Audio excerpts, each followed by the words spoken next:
ಇನ್ನು ರಾಜ್ಯ ಸಚಿವ ಸಂಪುಟ ವಿಸ್ತರಣೆ ಚರ್ಚೆ ಹೈಕಮಾಂಡ್ ಅಂಗಳದಲ್ಲಿದೆ. ರಾಜ್ಯದ ನಾಯಕರು ಹಿರಿಯರ ಪರ ಒಲವು ತೋರಿಸ್ತಾ ಇದ್ರೆ ಹೊಸ ಮುಖಗಳತ್ತ ವರಿಷ್ಠರು ಗಮನ ಹರಿಸಿದ್ದಾರೆ. 5 ಸಮುದಾಯ 20 ವರ್ಷ ,60% ಸೂತ್ರ ಹೆಣೆದಿರುವಂತಹ ದಿಲ್ಲಿ ನಾಯಕರು ಅಳೆದು ತೂಗುವ ಕೆಲಸಕ್ಕೆ ಕೈ ಹಾಕಿದ್ದಾರೆ. ಈ ಕುರಿತೊಂದು ರಿಪೋರ್ಟ್ ಇದೆ, ಬನ್ನಿ ನೋಡೋಣ. ಸಚಿವ ಸಂಪುಟಕ್ಕೆ ಬಂದಿದ್ದೀವಿ. ದೆಹಲಿಯವರು ಏನು ಹೇಳಬೇಕು ನನಗೆ ಹೇಳಿದ್ದಾರೆ.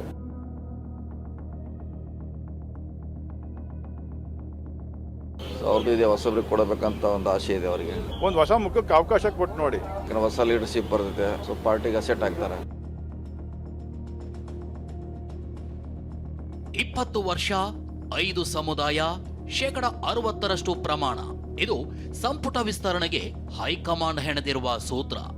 ಇಷ್ಟು ಮಾನದಂಡದ ಗುರಿ ಇಟ್ಟಿರುವ ರಾಹುಲ್ ಗಾಂಧಿ ಹೊಸಬರಿಗೆ ಮಂತ್ರಿಗಿರಿ ಕೊಡೋ ಬಗ್ಗೆ ಒಲವು ತೋರಿಸಿದ್ದಾರೆ. ಸಿಎಂ ಡಿಕೆ ಶಿವಕುಮಾರ್, ಮಾಜಿ ಸಿಎಂ ಸಿದ್ದರಾಮಯ್ಯ ಹಾಗೂ ಕೆಪಿಸಿಸಿ ಅಧ್ಯಕ್ಷ ಬಿಕೆ ಹರಿಪ್ರಸಾದ್ ವರಿಷ್ಠರಿಗೆ ಪಟ್ಟಿ ಕೊಟ್ಟಿದ್ರು. ಈ ನಾಯಕರ ಪಟ್ಟಿಯಲ್ಲಿ ಹಿರಿಯರಿಗೆ ಮಣೆ ಹಾಕೋ ಒಲವಿತ್ತು. ಆದ್ರೆ ವರಿಷ್ಠರು ಮಾತ್ರ ಹೊಸಬರ ಕಡೆ ಮುಖ ಮಾಡಿದ್ದಾರೆ. ಹಿರಿಯರ ಬದಲಿಗೆ ಹೊಸಬರಿಗೆ ಮಣೆ ಹಾಕೋ ಚಿಂತನೆಯಲ್ಲಿದ್ದಾರೆ. ಹೀಗಾಗಿ ರಾಜ್ಯ ನಾಯಕರ ಪಟ್ಟಿಯನ್ನ ರೀವರ್ಕ್ ಮಾಡೋದಾಗಿ ರಾಹುಲ್ ಗಾಂಧಿ ಭರವಸೆ ಕೊಟ್ಟಿದ್ದಾರೆ. ನಿನ್ನೆ ರಾಹುಲ್ ಗಾಂಧಿ ಅವರ ನಿವಾಸದಲ್ಲಿ ಮಧ್ಯಾಹ್ನ ನಡೆದಂತಹ ಸಭೆ ಕೇವಲ 10 ನಿಮಿಷದ ಒಳಗಡೆ ಅಂತ್ಯವಾಗಿದೆ ಅನ್ನುವಂಥ ಮಾಹಿತಿ ಕೂಡ ಲಭ್ಯವಾಯಿತು. ಯಾಕೆಂದ್ರೆ ಮೊದಲಿಗೆ 1-to-1 ಸಭೆಯನ್ನ ಮಾಡಿದ್ದಾರೆ. ಅತ್ತ ಸಿದ್ದರಾಮಯ್ಯನವರ ಜೊತೆಗೆ ಡಿ ಕೆ ಶಿವಕುಮಾರ್ ಜೊತೆಗೆ ಹರಿಪ್ರಸಾದ್ ಅವರ ಜೊತೆಗೆ 1-to-1 ಸಭೆಗಳನ್ನ ಮಾಡಿದ್ದಾರೆ. ಆದ್ರೆ ಎಲ್ಲಾ ನಾಯಕರು ನೀಡಿರುವಂತಹ ಪಟ್ಟಿಯನ್ನ ನೋಡಾದ ಬಳಿಕ ಅದನ್ನ ಅಂತಿಮಗೊಳಿಸುವ ಬದಲಾಗಿ ಇನ್ನೊಂದು ಮಾಹಿತಿಗಳನ್ನ ಪಡೆದು ಇನ್ನೊಂದಿಷ್ಟು ಮಾಹಿತಿಗಳನ್ನ ಪಡೆದು ಅದಾದ ಬಳಿಕ ರಿವರ್ಕ್ ಮಾಡ್ತೀವಿ ಅನ್ನುವಂಥ ಮಾತನ್ನು ಕೂಡ ಸಂದೇಶವನ್ನು ಕೂಡ ರಾಹುಲ್ ಗಾಂಧಿ ಅವರು ಹೇಳಿದ್ದಾರೆ. ರಾಹುಲ್ ಗಾಂಧಿಯ ರೀವರ್ಕ್ ಮಾತಿನ ಹಿಂದೆ ರಾಜಕೀಯ ವರ್ಕ್ ಕೂಡ ಇದೆ. ಏನದು ಅಂದ್ರೆ, ಈಗಾಗಲೇ ಪರ್ಯಾಯ ಏಜೆನ್ಸಿಗಳ ಮೂಲಕ ರಾಹುಲ್ ಗಾಂಧಿ ಮಾಹಿತಿ ತರಿಸಿಕೊಂಡಿದ್ದಾರೆ. ಮುಂದಿನ 20 ವರ್ಷದ ನಾಯಕತ್ವವನ್ನ ಗಮನದಲ್ಲಿಟ್ಕೊಂಡು 5 ಸಮುದಾಯಗಳತ್ತ ಗಮನ ಹರಿಸಿದ್ದಾರೆ. ಹಾಗಿದ್ರೆ ಯಾವ ಮಾನದಂಡದ ಮೇಲೆ ಡಿಕೆ ಸಂಪುಟ 2.0 ರಚನೆಯಾಗುತ್ತೆ ಅನ್ನೋದನ್ನ ತೋರಿಸ್ತೀವಿ ನೋಡಿ.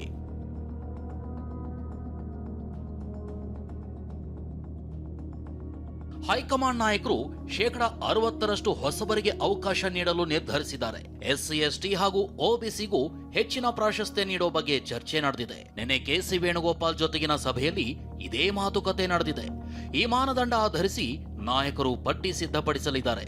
ಮುಂದಿನ ಚುನಾವಣೆ ಗಮನದಲ್ಲಿಟ್ಕೊಂಡು ಸಂಪುಟ ವಿಸ್ತರಣೆ ಮಾಡಲಾಗುತ್ತೆ. ಇಷ್ಟೇ ಅಲ್ಲದೆ ರಾಜ್ಯ ಸರ್ಕಾರದ ಇಮೇಜ್ ಹೆಚ್ಚಿಸುವ ಕಡೆ ಹೈಕಮಾಂಡ್ ಗಮನ ಹರಿಸಿದೆ. ಹೀಗಾಗಿ ರಾಜ್ಯ ನಾಯಕರು ಹೊಸ ಪಟ್ಟಿ ಬಳಿಕ ಮತ್ತೊಮ್ಮೆ ದೆಹಲಿಗೆ ಪ್ರಯಾಣ ಬೆಳೆಸಲಿದ್ದಾರೆ. ಮುಂದಿನ ವಾರ ಮತ್ತೆ ದೆಹಲಿಯ ಸಭೆ ಬಳಿಕ ಸಂಪುಟ ವಿಸ್ತರಣೆಯಾಗುವ ಸಾಧ್ಯತೆ ದಟ್ಟವಾಗಿದೆ. ಇನ್ನು ದೆಹಲಿಯಲ್ಲಿ ಮುಖ್ಯಮಂತ್ರಿ ಡಿಕೆ ಶಿವಕುಮಾರ್ ಸಭೆಯಲ್ಲಿನ ಚರ್ಚೆ ಬಗ್ಗೆ ಮಾಧ್ಯಮಗಳಿಗೆ ಪ್ರತಿಕ್ರಿಯೆ ಕೊಟ್ಟರು.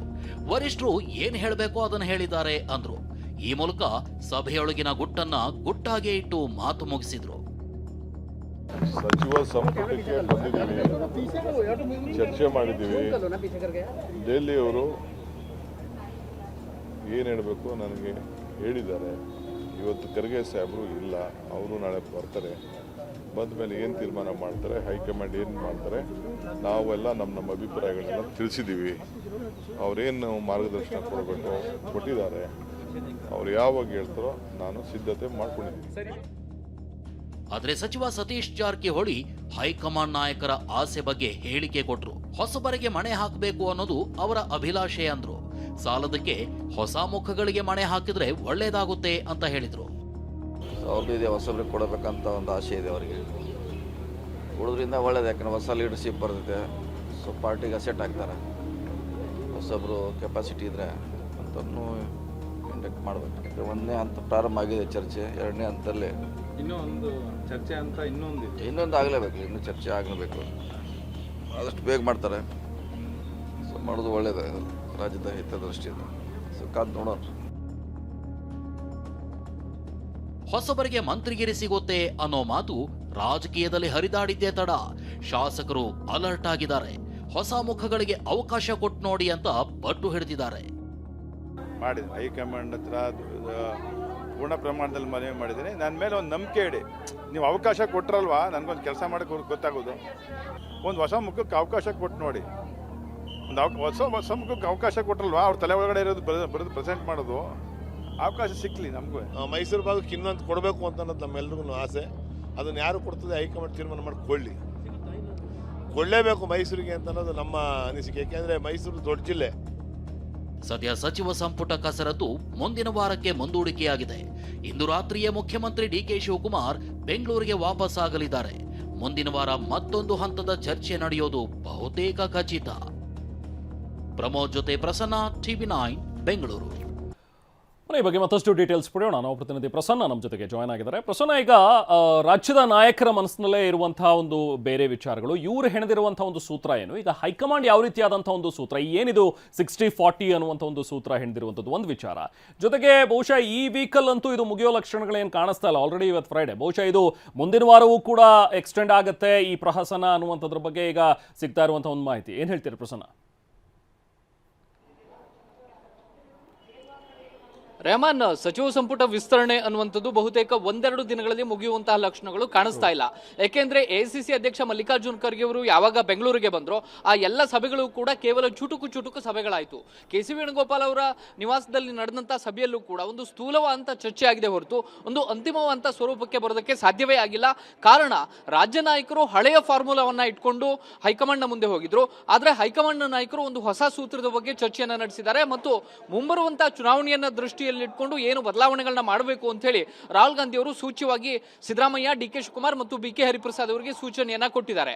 60-40 ಫಾರ್ಮುಲಾ ಅಂತಂದ್ರೆ 60% ಹೊಸಬರಿಗೆ ಅವಕಾಶವನ್ನು ಕೊಡಬೇಕು, 40% ಅನುಭವದ ಆಧಾರದ ಮೇಲೆ ಮತ್ತೆ ಹಳಬರಿಗೆ ಅವಕಾಶವನ್ನು ಕೊಡಬೇಕು ಅಂತ ಹೇಳಿ. ಹೊಸಬರು ಅಂದ್ರೆ ಕೇವಲ ಮೊದಲ ಬಾರಿ ಆಯ್ಕೆಯಾದವರು ಅಂತಲ್ಲ, 3ರಿಂದ 5 ಬಾರಿ ಯಾರು ಗೆದ್ದಿದ್ದಾರೆ ಮತ್ತು ಸಾಕಷ್ಟು ಬಾರಿ ಗೆದ್ರೂ ಕೂಡ ಇನ್ನೂ ಕೂಡ ಸಚಿವ ಸ್ಥಾನವನ್ನ ಪಡೆದುಕೊಳ್ಳೋದಕ್ಕೆ ಸಾಧ್ಯವಾಗಿಲ್ಲ.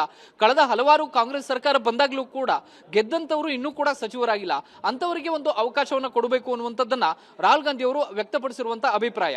ಜೊತೆಗೆ ಮುಂದಿನ ಚುನಾವಣೆಯಲ್ಲಿ ಪಕ್ಷದ ಇಮೇಜ್ ಅನ್ನ ಹೆಚ್ಚಿಸುವಂತವರಿಗೆ ಅವಕಾಶವನ್ನ ಕೊಡಿ, ಒಂದು ಯೂತ್ ಬೇಸ್ಡ್ ಒಂದು ಕ್ಯಾಬಿನೆಟ್ ಅನ್ನ ರಚನೆ ಮಾಡಬೇಕು ಅನ್ನೋದ್ರ ಬಗ್ಗೆಯೂ ಕೂಡ ರಾಹುಲ್ ಗಾಂಧಿ ಅವರು ತಮ್ಮ ಅಭಿಪ್ರಾಯವನ್ನು ವ್ಯಕ್ತಪಡಿಸಿದ್ದಾರೆ. ಮೊಟ್ಟ ಮೊದಲ ಬಾರಿ ಗೆದ್ದಂತವರಿಗೆ ಅವಕಾಶವನ್ನು ಕೂಡ ಕೊಡೋದ್ರ ಜೊತೆಗೆ ಕೇವಲ 60 ವರ್ಷ ಮೇಲ್ಪಟ್ಟವರಿಗೆ ನೀವು ಪ್ರತಿ ಬಾರಿ ಕ್ಯಾಬಿನೆಟ್ ಅಲ್ಲಿ ಅವಕಾಶವನ್ನ ಕೊಟ್ರೆ ಹೊಸಬರಿಗೆ ಹೊಸ ನಾಯಕತ್ವ ಬೆಳೆಯೋದು ಹೇಗೆ ಅನ್ನುವಂತ ಪ್ರಶ್ನೆಯನ್ನು ಕೂಡ ರಾಹುಲ್ ಗಾಂಧಿ ಅವರು ಸಿದ್ದರಾಮಯ್ಯ, ಡಿ.ಕೆ. ಶಿವಕುಮಾರ್ ಮತ್ತು ಬಿ.ಕೆ. ಹರಿಪ್ರಸಾದ್ ಅವರು ಮುಂದಿಟ್ಟಿದ್ದಾರೆ. ಹೀಗಾಗಿ ರಾಹುಲ್ ಗಾಂಧಿ ಅವರ ಚರ್ಚೆಯ ಬಳಿಕವೂ ಕೂಡ ಈ ಒಂದು ಪಟ್ಟಿ ಬದಲಾಗುತ್ತೆ ಅನ್ನುವಂಥದ್ದು ಗೊತ್ತಾಗಿದೆ. ಹೀಗಾಗಿ ಹೊಸಬರು ತಮಗೆ ಅವಕಾಶವನ್ನು ಕೊಡಿ ಅನ್ನುವಂಥ ಲಾಬಿಯನ್ನ ಇದೀಗ ಶುರು ಹಚ್ಕೊಂಡಿದ್ದಾರೆ. ಜೊತೆಗೆ ನಿನ್ನೆ ಕೆ.ಸಿ. ವೇಣುಗೋಪಾಲ್ ಅವರ ನಿವಾಸದಲ್ಲಿ ನಡೆದಂತಹ ಸಭೆಯಲ್ಲೂ ಕೂಡ ಸಮುದಾಯವಾರು ಪ್ರಾತಿನಿಧ್ಯವನ್ನ ಹೇಗೆ ಕೊಡಬೇಕು ಅನ್ನೋದ್ರ ಬಗ್ಗೆ ಒಂದಷ್ಟು ಕ್ಯಾಲ್ಕುಲೇಷನ್ಗಳಾಗಿದ್ದಾವೆ. ರಾಹುಲ್ ಗಾಂಧಿ ಅವರ ಸಭೆಯ ಬಳಿಕ ಈ ಎಲ್ಲ ಫಾರ್ಮುಲಾಗಳು ಬೇರೆ ಬೇರೆ ರೀತಿಯ ಸ್ವರೂಪವನ್ನು ಪಡೆದುಕೊಳ್ತು. ರಾಹುಲ್ ಗಾಂಧಿ ಅವರ ಭೇಟಿಗೂ ಮುಂಚಿತವಾಗಿ ರಾಜ್ಯ ಕಾಂಗ್ರೆಸ್ ನಾಯಕರು ಇಟ್ಕೊಂಡಿದ್ದಂತಹ ಲೆಕ್ಕಾಚಾರಗಳು ಬೇರೆ, ಅವರ ಭೇಟಿಯ ಬಳಿಕ ಒಂದಷ್ಟು ಫಾರ್ಮುಲಾಗಳು ಬದಲಾಗಿದ್ದಾವೆ. ಈಗ ಇದೆಲ್ಲವನ್ನ ಗಮನಿಸಿದ್ರೆ ಬಹುತೇಕ ಇದು ಸೋಮವಾರ ಮಂಗಳವಾರದ ತನಕವೂ ಕೂಡ ಮುಂದುವರಿಯುತ್ತೆ ಅನ್ನುವಂಥದ್ದು ಬಹುತೇಕ ಖಚಿತ. ಯಾಕೆಂದ್ರೆ ಎಐಸಿಸಿ ಅಧ್ಯಕ್ಷ ಮಲ್ಲಿಕಾರ್ಜುನ್ ಖರ್ಗೆ ಅವರು ಇವತ್ತು ಕೂಡ ಬೆಂಗಳೂರಿನಲ್ಲೇ ಇದ್ದಾರೆ. ಅವರು ನಾಳೆ ಬೆಳಗ್ಗೆ 11 ಗಂಟೆಗೆ ಹೊರಟು ಸಂಜೆಯ ಹೊತ್ತಿಗೆ ದೆಹಲಿಯನ್ನ ತಲುಪ್ತಾರೆ. ಅದರ ಹೊತ್ತಿಗೆ ಬಹುತೇಕ ಇವತ್ತು ರಾತ್ರಿ 9 ಗಂಟೆಗೆ ಸುಮಾರಿಗೆ ಡಿ.ಕೆ. ಶಿವಕುಮಾರ್ ಮತ್ತು ಸಿದ್ದರಾಮಯ್ಯ ಹಾಗೂ ಹರಿಪ್ರಸಾದ್ ಅಷ್ಟು ಜನರು ಕೂಡ ವಾಪಸ್ ದೆಹಲಿಯಿಂದ ಬೆಂಗಳೂರಿಗೆ ಬರ್ತಿದ್ದಾರೆ. ಹೀಗಾಗಿ ನಾಳೆ ಮತ್ತು ನಾಡಿದ್ದು ಕೂಡ ಚರ್ಚೆ ನಡೆಯೋದು ಗ್ಯಾರಂಟಿ ಇಲ್ಲ. ಸೋಮವಾರದ ಬಳಿಕ ಮತ್ತೆ ಡಿ.ಕೆ. ಶಿವಕುಮಾರ್, ಸಿದ್ದರಾಮಯ್ಯ ಮತ್ತು ಬಿ.ಕೆ. ಹರಿಪ್ರಸಾದ್ ದೆಹಲಿಗೆ ತೆರಳಿದ್ರೆ ಆಗ ಮತ್ತೊಂದು ಸುತ್ತಿನ ಚರ್ಚೆ ಆಗಬಹುದು. ಅಲ್ಲಿಯ ತನಕ ಪಟ್ಟಿಯಲ್ಲಿ ಯಾರನ್ನ ಸೇರಿಸಬೇಕು, ಯಾರನ್ನ ಕೈ ಬಿಡಬೇಕು ಅನ್ನೋ ಬಗ್ಗೆ ದೊಡ್ಡ ಕಸರತ್ತಂತೂ ಖಂಡಿತವಾಗಿಯೂ ನಡೆಯುತ್ತೆ Rehman. Okay, thank you Prasanna.